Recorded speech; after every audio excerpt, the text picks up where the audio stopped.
hari berturut-turut, mulai dari tanggal 12 kemarin kita mendengar tentang Yohanes Pembaptis. Yesus memuji Yohanes Pembaptis. Lalu kemarin kita membandingkan Yesus dan Yohanes Pembaptis. Yohanes itu tidak makan dan tidak minum, dan orang menyebut dia kerasukan, tetapi Yesus suka makan dan minum, lalu orang menjulukinya rakus, lahap dan peminum. Hari ini Yesus kembali lagi berbicara tentang Yohanes Pembaptis, tidak secara langsung, tetapi para murid mengerti apa yang dibicarakan. Besok hari Minggu orang-orang akan pada datang kepada Yohanes, tanya apa yang harus kami lakukan. Jadi Yohanes memberikan instruksi. Hari Senin tanggal 16 kita punya tentang pertanyaan tentang kuasa Yesus. Yesus bertanya kepada orang banyak, kalau saya ingin tahu kuasa Yohanes itu datang dari Tuhan atau dari manusia. Lalu 17 sampai dengan 25 itu bacaannya khusus. Kita mulai dengan The Genealogy of Jesus tanggal 17, silsilah Yesus Kristus. Jadi kita 5 hari ini kita punya bacaan tentang Yohanes Pembaptis. Hari ini dikutip dari kitab Putra Sirah, lalu kemudian juga yang banyak dikutip selama masa Advent dari kitab Maleaki, bahwa Elia itu akan datang kembali. Kembali kita dalam Injil melihat perbandingan antara Yesus dan Yohanes Pembaptis.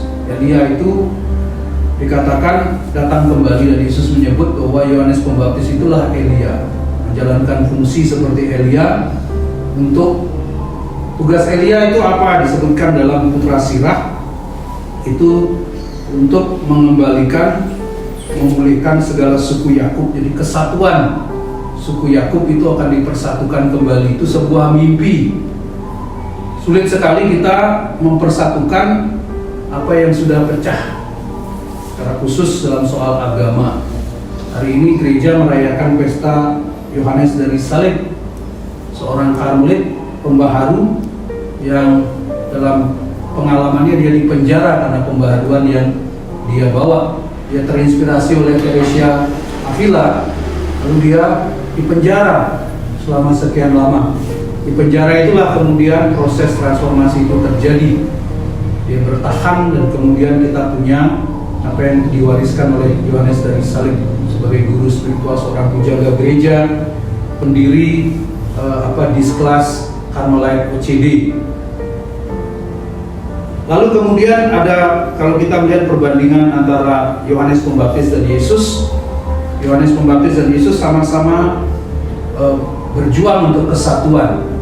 Yohanes berbicara tentang kesatuan immoral antara Herodes dan istri saudaranya dengan iparnya. Dia menentang itu.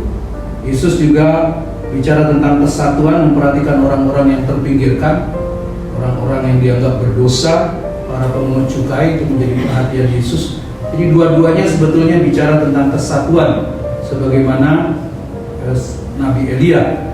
Lalu kemudian disinggung sedikit di sini tentang nasib, apa yang akan terjadi juga, apa yang terjadi pada Yohanes Pembaptis. Dia dipenjara, kepalanya dipenggal, dan dikatakan di sini demikian pula anak manusia akan menderita. Sementara kita berjalan menuju Natal, kita sudah diingatkan akan salib yang akan menanti Yesus. Ada lukisan yang sangat baik, yang bagus sekali di Roma, lukisan tentang bayi Yesus. Lalu kemudian di sebelahnya ada lukisan Yesus yang sudah dewasa melihat kepada bayi Yesus yang memanggul salib. Jadi Natal tidak bisa dipisahkan dari peristiwa salib. Banyak orang dewasa ini mau Natal tapi tidak mau menerima salib. Saya dikirimi video orang di Cina, orang pakai jilbab-jilbab, itu hiasan Natal di mana-mana. Oh, saya tidak pernah mengalami Natal seperti ini.